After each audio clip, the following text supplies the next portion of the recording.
Hello students, good morning. स्वागत है आप सभी को अपनी अकाउंटिंग क्लासेस में। आई होप सभी अच्छे होंगे। देखिए, हमने पार्टनरशिप अकाउंट्स अपने कंप्लीट कर लिए हैं। सभी स्टूडेंट्स ने अच्छे से किए भी हैं। कुछ एक दो स्टूडेंट्स हैं जिनका अभी तक कोई रिप्लाई नहीं आया है, ना तो फोन कॉल उठा रहे हैं, ना ही रिप्लाई कर रहे हैं। तो उनसे रिक्वेस्ट है कि वो फोन पे बताएं कि क्या रीजन है, क्यों नहीं उन्होंने रिप्लाई किया और क्यों उन्होंने वीडियो नहीं देखी और क्यों उन्होंने होमवर्क नहीं किया। तो इन सभी का जवाब मुझे चाहिए, आज ही दीजिए। देखिए, हमने पार्टनरशिप का फर्स्ट चैप्टर रिवाइज किया था, जो बहुत शॉर्टली कर लिया था। आई होप सभी ने उसके कुछ क्वेश्चन जो नहीं हुए थे वो कर लिए होंगे। अब हम अपना सेकंड चैप्टर जो कि पार्टनरशिप का स्टार्ट करते हैं, गुडविल वाला चैप्टर, जिसमें हमारे पास चेंजमेंट इन उनके प्रॉफिट शेयरिंग रेशियो की हम बात कर रहे हैं। देखिए अभी तक हमने ये चैप्टर कंप्लीट किया था। तो जिस चैप्टर में हम सबसे पहले हम बात करेंगे कि गुडविल क्या है, गुडविल को हम कैसे डिनोट करेंगे, क्या होती है, कौन कौन से फैक्टर्स इसके वे करते हैं। तो उन सब पॉइंट्स को हम यहाँ पर नोट करेंगे। देखिए बेटा, सबसे पहले गुडविल क्या होता है। गुडविल एज ए प्रॉफिट होता है, जो कि गुड नेम होता है फर्म का, जो प्रॉफिट को अर्न करने में हेल्प करता है। इसके इफेक्ट क्या होते हैं कि नेचर ऑफ बिजनेस, कौन सा बिजनेस है, उसकी लोकेशंस, उसकी मैनेजमेंट की एफिशिएंसी, मार्केट सिचुएशंस और स्पेशल एडवांटेज, ये सारे उसकी गुडविल को क्या करते हैं, बढ़ाने में इंप्रूव करते हैं। देखिए, नेचर ऑफ बिजनेस क्या होता है कि आपका बिजनेस ड्यूरेबिलिटी प्रोडक्ट बनाने का है, या फिर आपका सर्विस नेचर का है, या मैन्युफैक्चरिंग नेचर का है, या एग्रीकल्चर नेचर का, जिस नेचर का है तो वो उसके हिसाब से इफेक्ट करेगा। लोकेशन आप सबको पता है, लोकेशन एक बहुत इंपॉर्टेंट रोल डिपेंड करती है। एक बेस्ट लोकेशंस पर बिजनेस स्टार्ट किया जाता है तो वो गुडविल को इम्प्रूव करेगा ही करेगा। एफिशिएंसी ऑफ मैनेजमेंट सबको पता है कि जो मैनेजमेंट अच्छा काम करेगी, एफिशिएंसी दिखाएगी, उसमें प्रॉफिट अच्छा होगा, नाम अच्छा होगा, वो का अपनी एक्टिविटीज को बड़ा बनाएगी तो गुडविल बढ़ेगी। मार्केट सिचुएशंस पर भी डिपेंड करता है कि भाई वो मार्केट उस टाइप के बिजनेसेस के लिए परफेक्ट है या नहीं है। फिर स्पेशल एडवांटेज, यानी कि उसके पास लाइसेंस, जो बैंक की रेट्स वगैरह, सप्लाई ऑफ, जैसे कि हम बात करते हैं कि जो उसकी कंडीशंस हैं कि उसी को ही दिया गया है काम, तो उसी से करना, जैसे इलेक्ट्रिसिटी वगैरह, जो पेटेंट हो गए या कोलोब्रेशंस, जो उसको ज्यादा प्रॉफिट्स कमाने में उनमें हेल्प करते हैं, यानी कि वो दूसरों से अलग बनाते हैं। ठीक है, ये था हमारे पास एक गुडविल का मतलब मोटिव, जिसके बेसिस पर हम क्या करते हैं, उसको हम इजिली गुडविल को बनाते हैं और गुडविल प्रॉफिट को।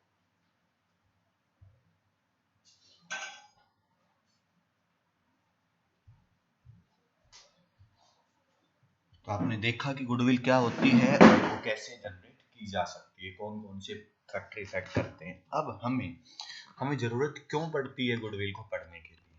तो बेटा, आप सबको अच्छे से पता है कि गुडविल की जरूरत पड़ती है हम जब भी पार्टनरशिप अकाउंट्स पढ़ेंगे। तो पार्टनरशिप अकाउंट्स में कोई भी चेंजमेंट होगा तो उस बेस पे पार्टनर गुडविल की जरूरत पड़ेगी।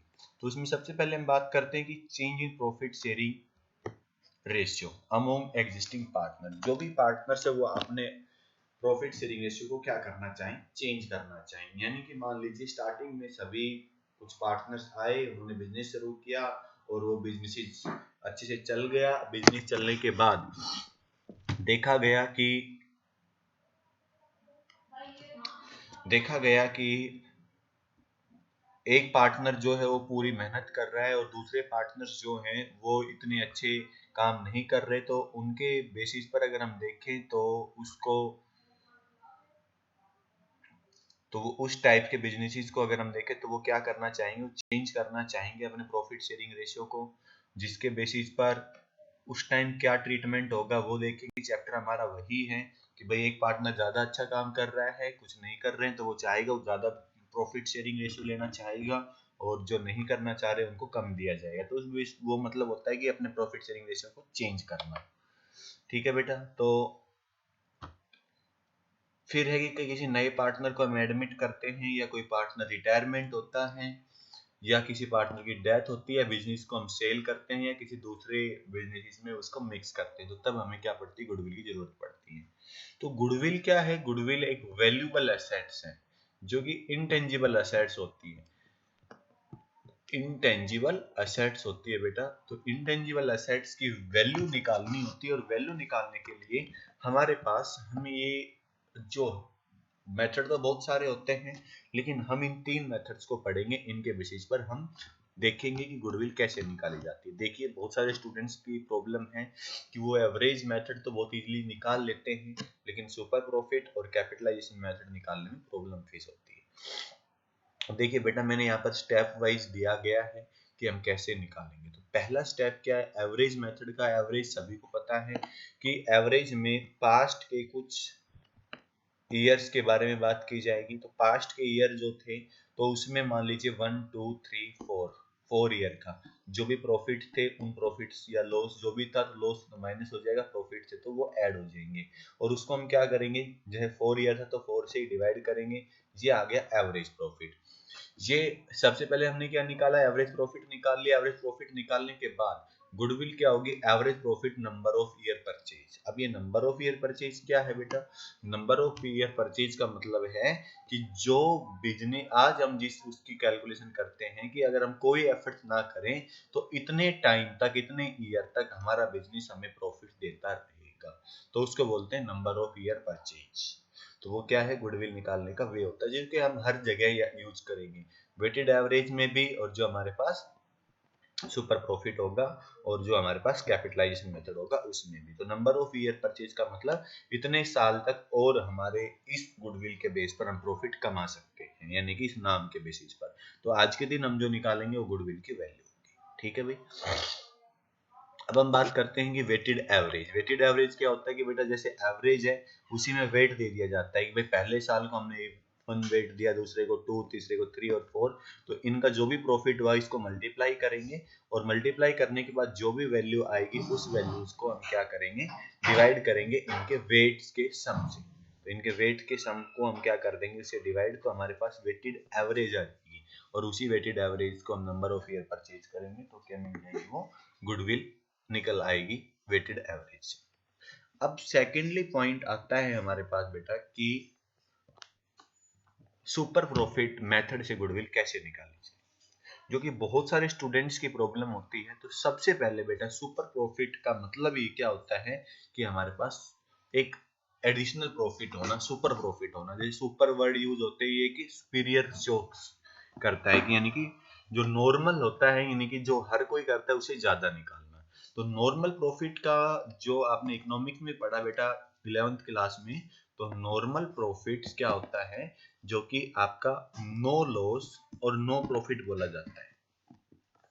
नो लॉस और नो प्रॉफिट, यानी कि एक ऐसी कंडीशन जिस पर ना तो आपने कोई प्रॉफिट अर्न किया और ना ही कोई लॉस लिया, आप जिस पोजीशन पर थे वहीं पर ही हो, तो उसको बोला जाता है नॉर्मल प्रॉफिट। अब अगर नॉर्मल प्रॉफिट से जो भी एक्सेस प्रॉफिट होगा उसी को हम सुपर प्रॉफिट बोलते हैं।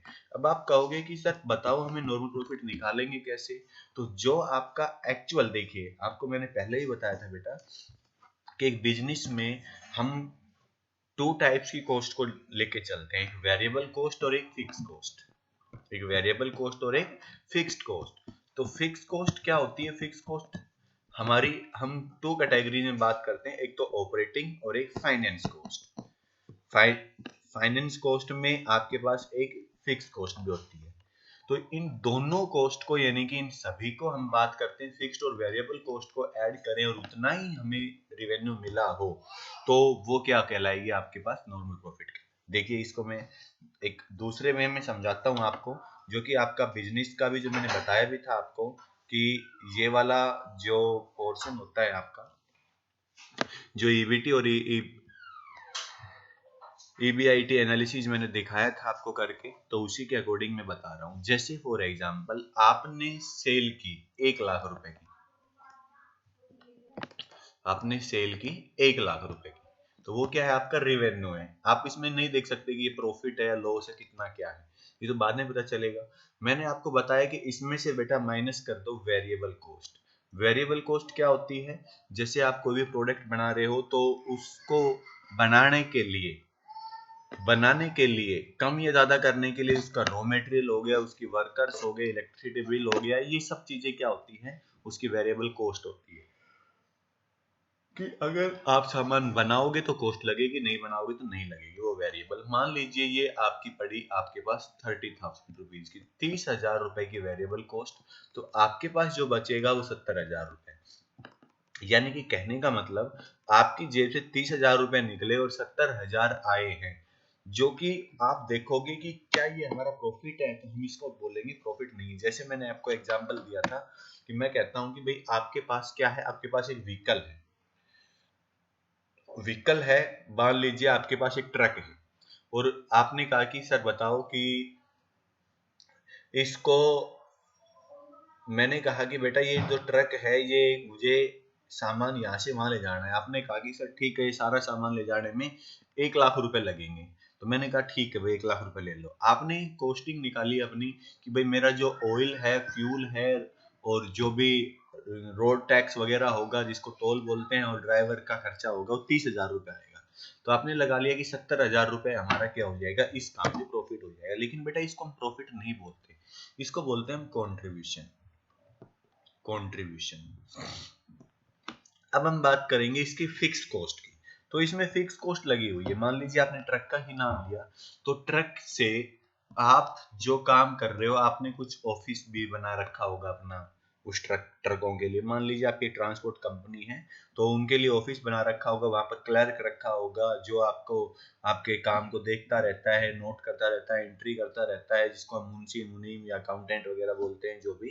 तो वो वहां रहते हैं, इसके सुपरवाइजर होते हैं, इसके मेंटेनेंस वाले होते हैं, देखते रहते हैं, इसके टायर वगैरह जो भी घसते हैं, चेंज होते हैं, डेप्रिसिएशन लगता है, इसकी कीमत डाउन जाती है ट्रकों की।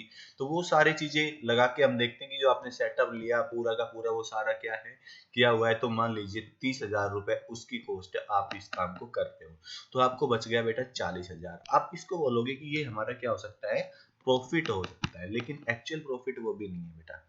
अब इसमें आप देखोगे कि आपने जो ट्रक खरीदा था, तो उसके लिए आपने लोन लिया, या आपने ऑफिस बना रखा है उस पर लोन है, या कोई और अदर वे है, तो उस लोन का आपने क्या देना पड़ता है, इंटरेस्ट देना पड़ता है।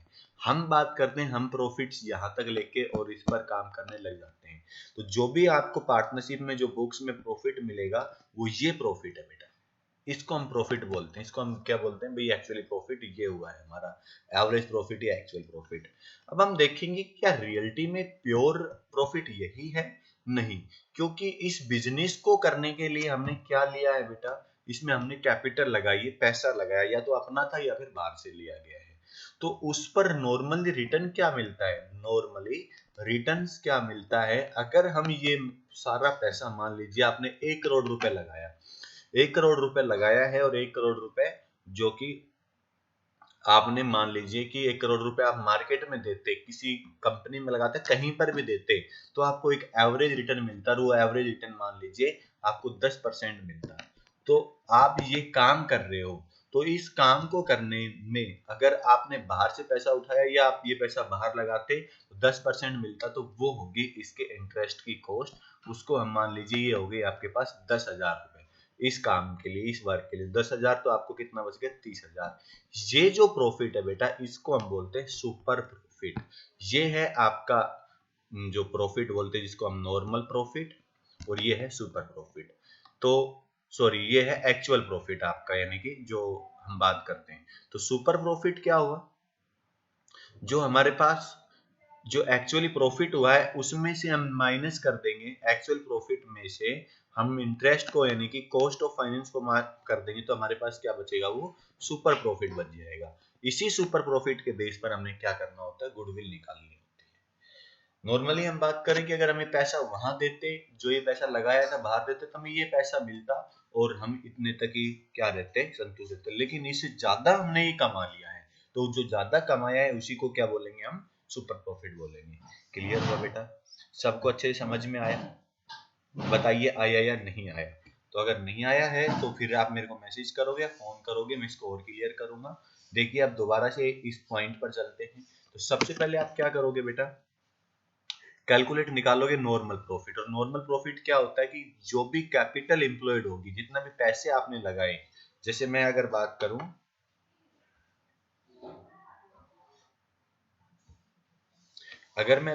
इसकी यहाँ पर, तो जैसे आपने देखा कि आपका जो कैपिटल लगी है, कैपिटल मतलब जितनी भी आपने अपने बिजनेस को लगाया है, मान लीजिए आपने इंटरनल और एक्सटर्नल कैपिटल लगा के 10 लाख रुपए अपने बिजनेस में लगा रखे हैं। अब 10 लाख का नॉर्मल रिटर्न क्या मिलेगा आपको? नॉर्मल रिटर्न मतलब कि अगर आप ये पैसा अपने बिजनेस में नहीं लगाते, मार्केट में कहीं और अपने जैसे बिजनेस में लगाते, तो वहां क्या मिल रहा है? मान लो 10% का रिटर्न मिल रहा है, या आपने ये पैसा 10% पे लिया है कहीं बाहर से, तो ये हो गया इसकी नॉर्मल रेट। तो जो भी कैपिटल लगाई है उस कैपिटल का अमाउंट निकालोगे, और जो आपका प्रॉफिट हुआ है उस एक्चुअल प्रॉफिट में इसको माइनस कर दोगे, जो कि आपका, इसको हम बोलते हैं नॉर्मल प्रॉफिट। अगर बचता है तो वो क्या मिलेगा? Super profit. यही ऐसा ही यहाँ पर दिया गया है, देखिए बेटा, कि नॉर्मल प्रॉफिट निकाला, तो नॉर्मल प्रॉफिट कैसे निकला? Capital employed multiply net return rate, जो कि आपकी एवरेज और डिवाइड बाई 100, रेट की वजह से क्या होगा? परसेंटेज होती है, और उसी से ही 100 हम डिवाइड करते हैं। तो नॉर्मल प्रॉफिट आपको निकल के आ गया।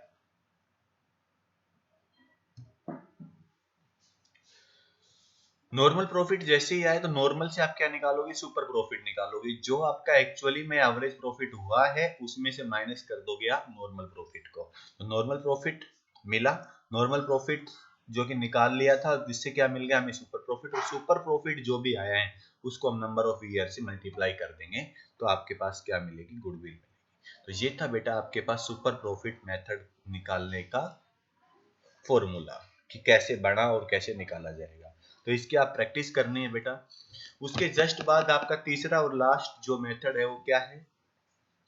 Capitalisation method. तो कैपिटलाइजेशन मेथड का मतलब होता है कि कैपिटल के बेसिस पर हम क्या निकालेंगे? हम गुडविल निकालेंगे। तो देखिए, ये भी एक एवरेज बेस पर निकलेगा और एक सुपर प्रॉफिट बेस पर निकलेगा। तो एवरेज बेस पर निकलेगा, उस चीज को पहले हम समझ लेते हैं। तो इसके लिए बेटा आपने क्या करना होगा? अपना प्रॉफिट देखना होगा, यानी कि जो प्रॉफिट आपने कमाया वो कितनी कैपिटल से कमाया है। समझ में आया कि कितनी कैपिटल से कमाया है? और उसको आप एक नॉर्मल रेट, यानी कि जो एवरेज रेट होती है मार्केट में, उससे कंपेयर करोगे कि अगर आप उस एवरेज से प्रॉफिट कमाते तो आपको कितनी कैपिटल लगानी पड़ती। ध्यान से देख सुनिए मैं क्या वर्ड बोल रहा हूं। मैंने आपको वर्ड बोला है कि अगर आप जो कैपिटल आपने लगाई है उससे जो पैसा कमाया है, यानी जो पैसा आपने लगा के जो प्रॉफिट कमाया है, वो अगर ज्यादा है किससे? नॉर्मल रेट से, तो उतना प्रॉफिट कमाने के लिए आपको कितनी कैपिटल लगानी पड़ती है। देखिए अब मैं एक छोटा सा एग्जांपल लेता हूं जिससे आपको अच्छे से समझ में आ जाएगा। मैं बात करता हूं कि नॉर्मली आप जो बिजनेस कर रहे हो, वो नॉर्मली जो रेट ऑफ रिटर्न है वो 10% है। हम सिंपली 10% ले रहे हैं, जिससे कैलकुलेशन करने में इजीली रहेगा। कि आप जो बिजनेस कर रहे हो, ऐसा ही बिजनेस बहुत सारे लोग कर रहे हैं, और उन सबकी जो एवरेज हो कितनी है? 10% रिटर्न। यानी कि आप 100 रुपए लगाते हो तो आपको एनुअली 10 रुपए का प्रॉफिट होता है। ठीक है, तो वो हो गई नॉर्मल रेट। अब मान लीजिए आपने क्या किया कि आपने 7 लाख रुपए लगाए बिजनेस में, और 1 लाख रुपए का प्रॉफिट कमा लिया। 1 लाख का प्रॉफिट आपने कमा लिया। ये बात सबको समझ में आई बेटा? 1 लाख रुपए का प्रॉफिट आपने कमा लिया है। अब आपसे पूछा गया कि नॉर्मल रेट ये है, तो आप बताओ कि जो आपकी कैपिटलाइजेशन मेथड से आपने एवरेज प्रॉफिट, यानी कि हो सकता है कि जो ये 1 लाख रुपए प्रॉफिट है वो आपका एवरेज हो कुछ सालों का, या 1 साल का ही दिया गया हो, और मार्केट में नॉर्मल रेट ये दे दी गई हो।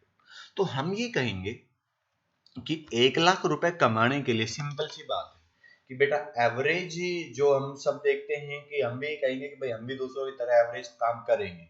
एवरेज से नीचे करेंगे तो हमें डाउन समझा जाएगा, एवरेज करेंगे तो हम एक सही है, और जो एवरेज से ज्यादा करते हैं उसको सुपर बोला जाता है। तो हम सोच रहे हैं कि हमने 1 लाख रुपए कमाने हैं, हम इसको 1 मिनट के लिए भूल जाते हैं कि हमने कितनी कैपिटल लगाई। हम मार्केट के हिसाब से देखते हैं कि भाई हमने 1 लाख रुपए कमाना है तो कितने पैसे लगाने होंगे। तो भाई जो कि हमें पता है 10% का रिटर्न मिलता है, 100 रुपए लगाते हैं तो हमें 10 रुपए मिलता है। 10 रुपए कमाने के लिए कितना मिलेगा? हमें लगाने होंगे 100 रुपए। तो 1 लाख रुपए कमाने के लिए हमें कितना करना पड़ेगा? भाई मैंने यहाँ पर लिखा कि 10 रुपए कमाने के लिए हमने पैसा लगाया 100, और 1 लगाने के लिए कितना हो जाएगा डिवाइड बाई, और 1 लाख लगाने के लिए तो मल्टीप्लाई कर देंगे 1 लाख। तो इसको हम सोल्व करेंगे तो कितना आ जाएगा? 10 लाख रुपए हमने लगाने होंगे। ध्यान से समझिए बेटा कि हमने कितने रुपए लगाने होंगे 1 लाख कमाने के लिए? 10 लाख। तभी तो हमारा 10% का रिटर्न होके 1 लाख मिलेगा। तो एवरेजली अगर हम बात सोचें कि मार्केट को हम देखें कि मार्केट के बेसिस पर कि हमारे पास 1 लाख कमाने के लिए कितनी कैपिटल की जरूरत पड़ेगी? 10 लाख। और यही अब हम अपने कैपिटल की बात करते हैं कि हमने वो कितने कैपिटल में ये कारनामा कर दिया? वो 7 लाख में। यानी कि हमने कितनी कैपिटल बचा दी? 10 की जरूरत थी लेकिन 7 में वो काम कर रहा था, कितनी बच गई? 3 लाख। इसी 3 लाख को हम क्या बोलते हैं? गुडविल बोलते हैं। इसको हम एवरेज प्रॉफिट के बेस पर क्या बोलेंगे? गुडविल। देखिए बेटा अब यहाँ पर चलते हैं हम। यहाँ पर क्या दिया गया? अब ध्यान से समझिए। यहाँ पर दिया गया है कि certain the average profit based the past few years performance. तो एवरेज प्रॉफिट निकाल लेंगे, जैसे मैंने अभी 1 लाख निकाला, ये बताया आपको एक। तो ये एवरेज प्रॉफिट यानी कि 2, 3, 5 साल का एवरेज दिया गया है, उनको टोटल करेंगे और उतने नंबर ऑफ ईयर से हम डिवाइड कर देंगे, तो एवरेज प्रॉफिट आ गया। अब हम बात करेंगे capitalize average profit basis the normal rate of return capital value the average profit follow. तो जो एवरेज प्रॉफिट है उसको हम 100 से मल्टीप्लाई करके नॉर्मल रेट से डिवाइड कर देंगे, जिससे हमें ये पता चल जाएगा कि ये प्रॉफिट कमाने के लिए हमने एवरेजली इतनी कैपिटल लगाने की जरूरत पड़ती। ठीक है बेटा, जैसे अभी अभी हमने देखा कि 1 लाख कमाने के लिए कितनी जरूरत पड़ी? 10। तो हमने क्या किया? 1 लाख को multiply 100 divide by average rate. यही तो किया था कि भाई 10 रुपए कमाने के लिए 100 चाहिए, एक कमाने के लिए 100/10, और 1 लाख को 100 डिवाइड बाई 10 करेंगे तो कितना आ जाएगा? 10 लाख रुपए आ जाएंगे। तो यहाँ पर भी यही कहा गया कि भाई एवरेज हमने कैपिटल निकालनी होगी। अब हम क्या देखेंगे कि ascertain the capital employed deducting the outside liabilities. अगर भाई आपके पास मान लीजिए बैलेंस शीट दी हुई है, यहाँ पर टोटल दिया हुआ है, तो इसमें से आउटसाइड लायबिलिटीज घटा देंगे। क्यों? क्योंकि बेटा आउटसाइड लायबिलिटीज में कॉस्ट नहीं लगती है। जैसे आपने उधार में सामान खरीदा किसी से 5 लाख रुपए का, 1 लाख रुपए का, तो उस पर आपने कोई कॉस्ट नहीं देनी पड़ती। वो आपकी गुडविल यानी कि वो आपकी इमेज के ऊपर, आपके संबंधों के ऊपर डिपेंड करती है। जिसकी ज्यादा गुडविल होती है उसको ज्यादा उधार मिल जाता है। तो जो भी हम निकाल सकते हैं इसको, जो आपके बिजनेस में लगी हुई है, या तो हम जो हमारी टोटल लायबिलिटीज होती है उसमें से जो इंटर यानी कि आउटसाइड लायबिलिटीज है, जैसे क्रेडिटर्स हो गए, उनको हम क्या कर देंगे? माइनस कर देंगे। या हमारे पास कैपिटल एम्प्लॉयड या नेट एसेट्स निकालने के लिए टोटल एसेट्स में से आउटसाइड लायबिलिटीज को माइनस करेंगे, हमारे पास नेट जो हमारी कैपिटल है वो बच जाएगी, कैपिटल एम्प्लॉयड। तो वो देखेंगे और उसमें उसको माइनस करेंगे हमने जो एवरेज कैपिटल निकाली थी एवरेज रेट से। तो वही कहा गया, देखिए the value goodwill deducting net assets from the capitalize value और एवरेज प्रॉफिट्स, जो वैल्यू से निकाली थी तो उसको माइनस कर देंगे, हमारे पास गुडविल निकल के आ जाएगी। क्लियर है बेटा? समझ में आया? सभी को अच्छे समझ में आया? अगर कोई डाउट है तो वीडियो को पॉज करिए, सोचिए, दोबारा से रिमाइंड करिए, देखिए 100% आपको समझ में आ जाएगा। नेक्स्ट है capitalization of super profit. Super profit का मतलब ही ये है कि दूसरों से ज्यादा प्रॉफिट, एवरेज से ज्यादा प्रॉफिट कमाना। तो इसमें हमने कुछ ज्यादा नहीं करना, सुपर प्रॉफिट निकालना है, और जैसे सुपर प्रॉफिट निकाला उसी को ही हम क्या कर देंगे? हम मल्टीप्लाई कर देंगे, जो कि 100 डिवाइड बाय रेट से। देखिए इस चीज को भी मैं आपको समझाता हूँ अच्छे से डिटेल में।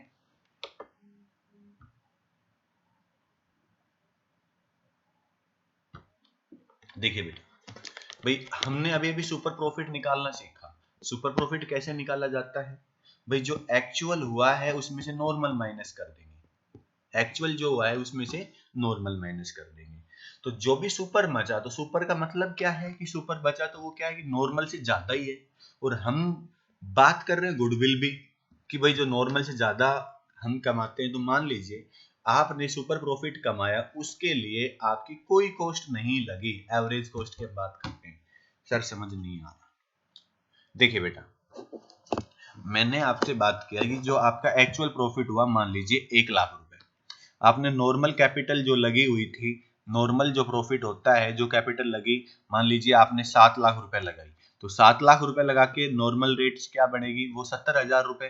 तो आपका 1 लाख का प्रॉफिट हुआ, आपने नॉर्मल प्रॉफिट क्या कर दिया, उसमें 70,000 घटा दिया, जो कि एवरेज में सब कमाते थे। तो 30,000 क्या बच गया आपके पास, सुपर प्रॉफिट। यानी कि जो 7 लाख से जो प्रॉफिट कमाया जाता है, उससे ज्यादा प्रॉफिट आपने कमा लिया 30,000 रुपए। अब इस 30,000 के लिए और कोई करता तो इस 30,000 के लिए और पैसे लगाता, लेकिन आपने वो पैसा बचा दिया। तो कितना बचा दिया, जो नॉर्मल रेट होती है मान लीजिए 10%, तो हम उसको, उसके लिए कितना पैसे की जरूरत पड़ती है, हमें 3 लाख रुपए की जरूरत पड़ती। तो ये 3 लाख की क्या होगी, हमारी गुडविल हो गई, कि सुपर प्रॉफिट जितना है उसी को ये मल्टीप्लाई कर देंगे 100 डिवाइड बाई 10। क्यों, क्योंकि वो एवरेज जो कैपिटल थी उससे जो लगाई जाती, उस कैपिटल को लगाकर ही हमने एक्स्ट्रा प्रॉफिट कमाए। यानी कि इस 30,000 जो प्रॉफिट कमाया उसकी कैपिटल हमने नहीं लगाई। किस वजह से, जो कि हमारी गुडविल, यानी कि हमारी जो फेमस था, हम फेमस थे, हमारी एफिशिएंसी थी, जो भी रीजन था, तो उस वजह से हमने एक्स्ट्रा प्रॉफिट कमा लिया। और उसके लिए हमें कितनी कैपिटल बचाई, 3 लाख रुपए। तो 3 लाख रुपए क्या बन गई, हमारी गुडविल बन गई। तो यानी कि ये तो हो गई सुपर प्रॉफिट से, वो था एवरेज से। तो ये थे बेटा आपके पास गुडविल निकालने के मेथड। तो आपने आज केवल केवल गुडविल निकालनी है, गुडविल तक के क्वेश्चंस करने हैं। फिर मैं बताऊंगा कि जब चेंजमेंट करते हैं तो इनके एंट्रीज कैसे की जाती है, वो हम अपनी नेक्स्ट वीडियो यानी कि कल करेंगे। तो आज आपने ये मेथड निकालने सीखने हैं, ठीक है बेटा। तो thank you for watching this video.